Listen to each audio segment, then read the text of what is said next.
नमस्कार, मैं सुनील कुमार जैन, अध्यक्ष south Gujarat textile traders association सूरत।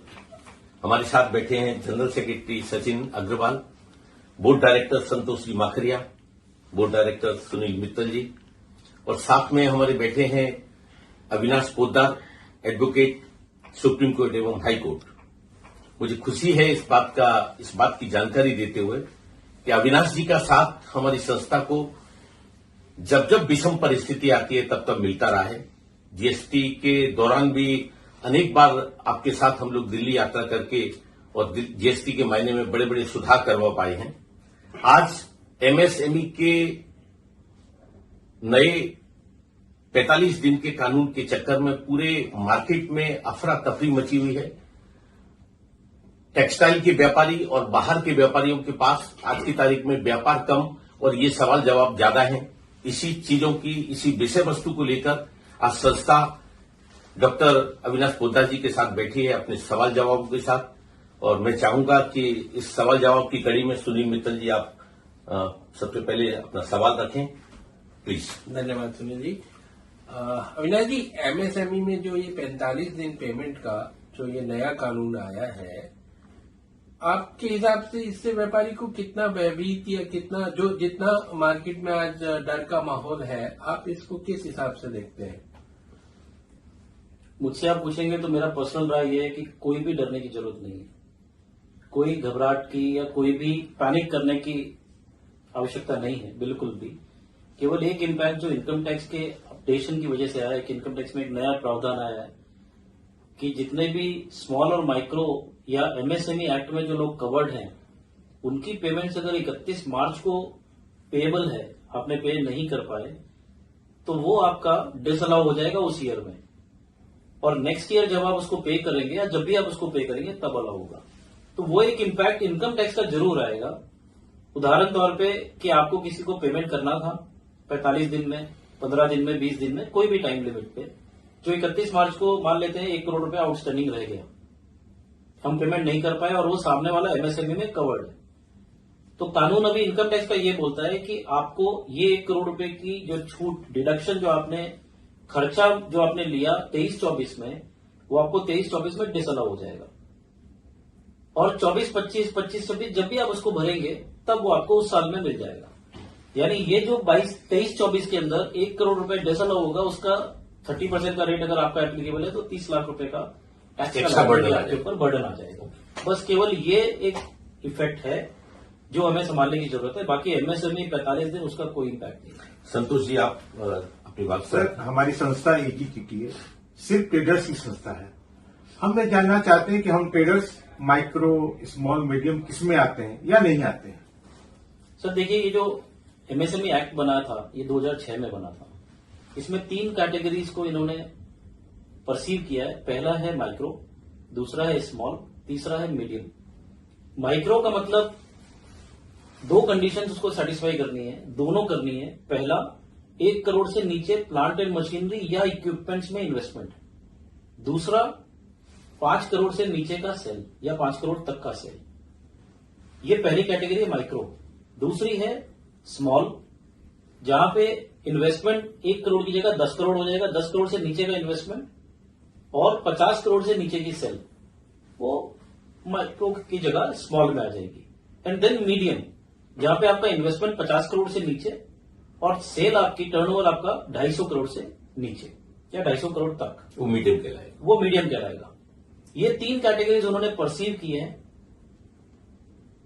आपके क्वेश्चन का आंसर ये हो सकता है कि हम सूरत के व्यापारी तीनों में से किसी में भी फॉल कर सकते हैं।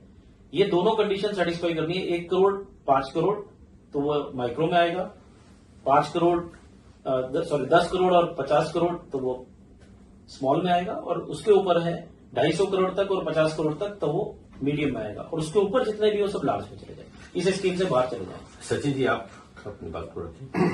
अविनाश जी, पहले भी आपने हमारी संस्था का और व्यापारियों का काफी फायदा करवाया है, और जीएसटी में काफी सरलीकरण आपके ज्ञान के कारण हो पाया। जितनी सारी जीएसटी की नॉलेज आपको थी, हम तो वहां देखे हैं कि आपने किस तरीके से ऑफिसरों के साथ डिबेट की है। तो आज भी इसी उम्मीद में कि आपसे हमारे सब ट्रेडर भाइयों को काफी फायदा होगा।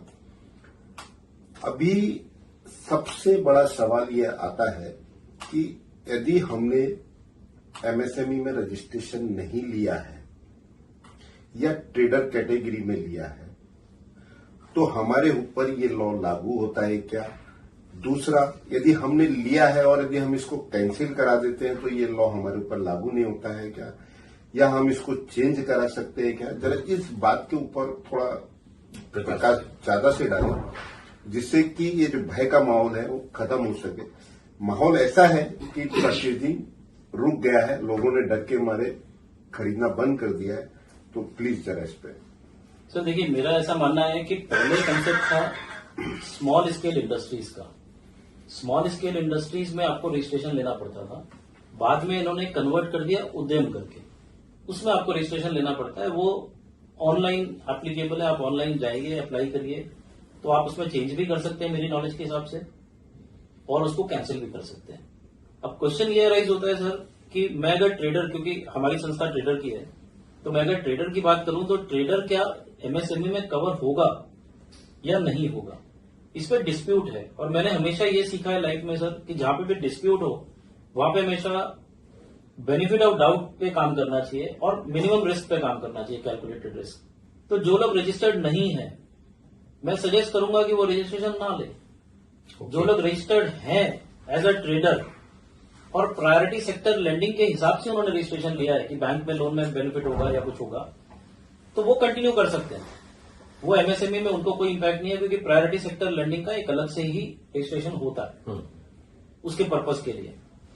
और जो लोग गलती से मैन्युफैक्चरर रजिस्टर हो गए हैं और उनके पास एक भी इन्वेस्टमेंट के लिए मशीन नहीं है या उनकी इन्वेस्टमेंट पे मशीन नहीं है, तो वो चाहे तो अपना रजिस्ट्रेशन कैंसिल करा दें। उससे ये रेस्ट्रिक्शंस या एमएसएमई का एक्ट जो है कहीं ना कहीं उसका इंपैक्ट उनके में से निकल जाएगा और उसका इफेक्ट नहीं आएगा। अविनाश जी, 31 मार्च के बाद कैरी फॉरवर्ड होकर जो 1 अप्रैल को जो देनदारी 45 दिन के ऊपर की निकलती है, उस कंडीशन में हम लोगों को पेमेंट्स किस तरीके से आगे करना होगा? सर अगेन मैं इसको थोड़ा सा एमएसएमई के साथ लिंक करके अगर आपको बताऊं कि आप 3 सिचुएशंस परसीव कर सकते हैं। एक वो जो 31 मार्च से पहले 45 दिन कंप्लीट हो गए और मेरा पेमेंट आउटस्टैंडिंग रह गया, तो वो मैंने पहले भी बोला कि अगर वो आउटस्टैंडिंग रह गया तो 43B जो नया प्रावधान है क्लॉज एच, उसके हिसाब से वो डिसअलाउ हो जाएगा। फिर जब आप नेक्स्ट ईयर पेमेंट करेंगे तो आपको मिल जाएगा। दूसरी सिचुएशन कि आपकी मान लेते हैं परचेज ही आपकी 31 मार्च को है, तो 45 दिन तो कंप्लीट होने का क्वेश्चन ही नहीं है। उसके लिए आपको 45 दिन यानी 15 मई तक पेमेंट करना है जी, एज पर दिस लॉ, या फिर अपॉइंटेड डे का जो कंसेप्ट है उसके हिसाब से आपको पेमेंट करना है। वो अगर आपने नहीं किया और 31 मार्च 2025 से पहले कभी भी कर दिया, तो मेरा मानना है उसको डिसअलाउंस नहीं होगा, इनकम टैक्स में कोई इफेक्ट नहीं आएगा। मतलब हम लोग म्यूचुअल अंडरस्टैंडिंग में आपसी व्यवहार से अगर उसको करते हैं तो इनकम टैक्स से कोई दबाव इनकम टैक्स से कोई दबाव नहीं है। इनकम टैक्स से दबाव तभी आएगा जब ड्यूरिंग द ईयर भी पेमेंट नहीं करते हो। ओके, तो वो आपने ड्यू होने के बाद उस साल के अंदर पेमेंट करना है जिस साल में ड्यू हुआ। अगर वो कर दिया है चाहे लेट किया है, आपको इनकम टैक्स का कोई इफेक्ट नहीं आएगा। अविनाश जी, नया जो कानून है ये जो 43B, अपन एमएसएमई एक्ट की बात नहीं करते हैं, अपन बात करते हैं जो हमने इनकम टैक्स वालों ने जो ये नया इसके साथ जो इसको मर्ज किया है, तो उसके हिसाब से हमें आज की डेट में अपने बिल के ऊपर कम से कम कितने दिन की ड्यू डेज होनी चाहिए, पेमेंट डेज कितना रखना चाहिए कम से कम, क्योंकि कोई आजकल तो क्या है, पहले इसका कोई ध्यान नहीं रखते थे, कोई 0 डेज भी लिख देता है, कोई 7 डेज भी लिख देता है, तो मिनिमम कितना डेज ये इस नियम में मान्य होगा? इसको सर मैं दोनों कानून से आप समझने की कोशिश करूं।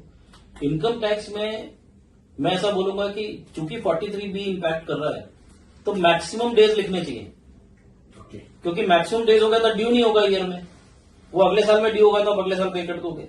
लेकिन अगर इस साल में ड्यू हो गया, क्योंकि कम दिन लिखे हुए थे तो इस साल में ड्यू हो गया, 1 मार्च को खरीदा, 15 दिन का ड्यू है तो 15 मार्च को हो गया, वही आपने 45 दिन लिख दिया तो ड्यू 15 अप्रैल को हुआ, तो इस साल में इनकम टैक्स का इम्पैक्ट नहीं आया। तो मैक्सिमम लिख सकते हो, लेकिन एमएसएमई के साथ इसलिए लिंक करना पड़ेगा सर, क्योंकि अगर स्मॉल या माइक्रो से आप ले रहे हो तो वहां 45 दिन का समय गाला है, उसके ऊपर नहीं जा सकते। इसलिए आपको इनकम टैक्स तो आप समझ गए, लेकिन यहाँ पे 45 दिन के अंदर मैक्सिमम जो इनवॉइस आप लिख सकते हो या जो कॉन्ट्रैक्ट हो सकता है, एग्रीमेंट हो सकता है, वो मैक्सिमम 45 दिन का हो सकता है। ओके। और ये कानून ये बोलता है कि अगर जहां कॉन्ट्रैक्ट नहीं है, जहां पे बिल में कुछ भी नहीं लिखा हुआ है, वहां पे 15 दिन अपॉइंटेड डे से 15 दिन के अंदर पेमेंट करना है सर।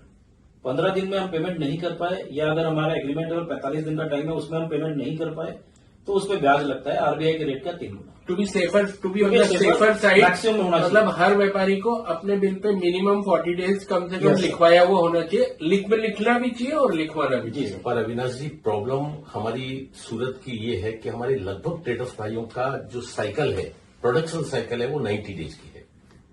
और 90 डेज के बाद जब हम सेल करते हैं तो हमारा पेमेंट 60 दिन से 180 दिन तक पेमेंट आज की तारीख में आता है। हम 45 दिन में पेमेंट करें तो कैसे करें, जब हमको 180 दिन, 150 दिन, 120 दिन में अगर पेमेंट आएगा। तो इस चीज को लेकर हम पाटिल साहब से भी मिले थे, उनसे रजूआत की कि भाई हमारी वाणिज्य मंत्रालय में आप मीटिंग करा के इसमें अमिटमेंट करा के चेंज कराएं। और साथ ही साथ इस बात का भी निवेदन किया कि जो इस साल इनकम टैक्स का जो एक प्रेशर है, इसको आप कैरी फॉरवर्ड करा के अगली साल से इसको अमल में लाए या जो भी तरीके से इसमें हमको रेफर कर सकते। तो मैं तो इतना ही कहूंगा कि आप भी हमारे साथ इसमें थोड़ा सहयोग दें। और एक क्वेश्चन और है अविनाश जी, इन केस ऑफ डिस्प्यूट, अगर कोई पार्टी को हमने माल बेचा है या उसने माल हमसे खरीदा और वहां कोई डिस्प्यूट है, तो उस केस में तो पेमेंट लेट होगा, तो उसको कैसे उससे बचा जाए, या ये इनकम टैक्स के दायरे में नहीं है? थोड़ा सा उसी पे सर ये जो 45 दिन या 15 दिन की जो कैलकुलेशन है, ये उसी चीज पे है।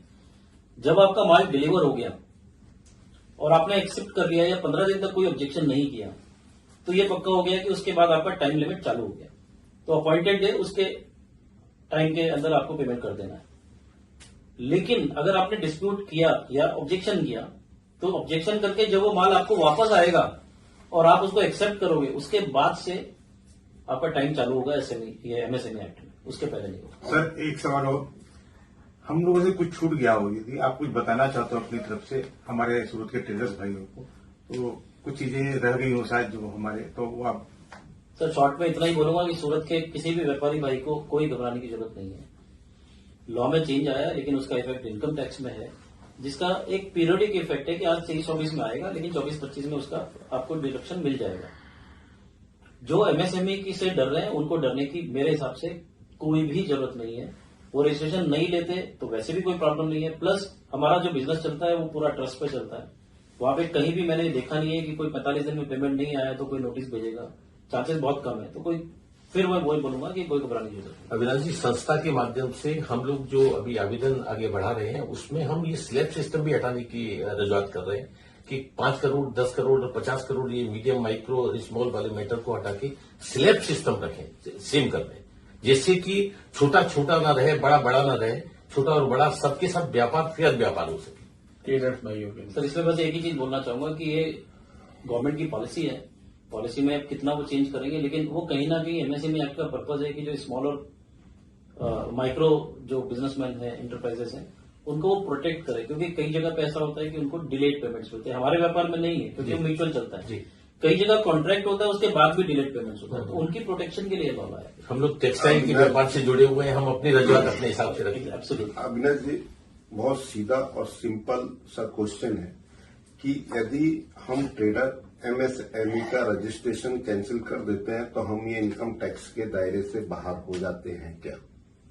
देखो सर, इनकम टैक्स के दायरे से आपके रजिस्ट्रेशन कैंसिल करने से कुछ नहीं होगा, क्योंकि आपका जो सप्लायर है वो अगर रजिस्टर्ड है, आपका जो सप्लायर है उसको आपको पेमेंट करनी थी 45 दिन में या टाइम लिमिट में। वो अगर रजिस्टर्ड है, जब तक वो सरेंडर नहीं करता या जब तक वो डिस्प्यूट नहीं करता तब तक कोई प्रॉब्लम नहीं है। लेकिन इनकम टैक्स में तो उसके जैसे ही वो रजिस्टर्ड है सामने, जिससे आपने माल परचेज किया, हमारे सप्लायर से ज्यादा हमको हमारी चिंता हमारे बायर की। बायर फ्री हो जाएंगे, इसमें आप बायर फ्री हो जाएंगे। बायर फ्री हो जाएंगे। आप अगर रजिस्ट्रेशन अपना कैंसिल करा देते हैं या आप उसको क्लेम नहीं करते तो आपके बायर फ्री हो जाएंगे। क्लेम, ये भी इंपॉर्टेंट है सर, क्लेम नहीं करते। आप भले ही रजिस्टर्ड है, आप कवर्ड है नहीं कवर्ड है उसमें नहीं जा रहे हैं, आपने रजिस्ट्रेशन ले रखा है, लेकिन आप उसको बोलते हैं 90 दिन में पेमेंट करो, मैं कुछ नहीं करने वाला हूं, तो प्रॉब्लम नहीं है आएगी, except income tax. Income tax में उसको प्रॉब्लम आएगी। नहीं, रजिस्ट्रेशन कैंसिल कराने का जो है, लेकिन उसमें एक प्रायोरिटी जो बेसिस का है, आप Priority रजिस्ट्रेशन level। अगर हम इसको ट्रेडर के अंदर करा के और वो प्रायोरिटी बेसिस में कराते हैं तो वो चीज कोई पॉसिबल तकलीफ नहीं है सर उसमें। तो उसमें इनकम टैक्स में प्रॉब्लम नहीं है ना। नहीं, कोई एमएसएमई एक्ट के तहत जो बैंक्स में हमें देना है प्रायोरिटी Yes। लेटर, तो वो हम अपना अगर किसी का मैन्युफैक्चरर में है तो वो लाइसेंस सरेंडर करें और नया लाइसेंस ले लें। बिल्कुल बिल्कुल। Thank you Avinash ji, Thank you, बहुत sir। बहुत आभार, शुक्रिया। Thank you। Thank you.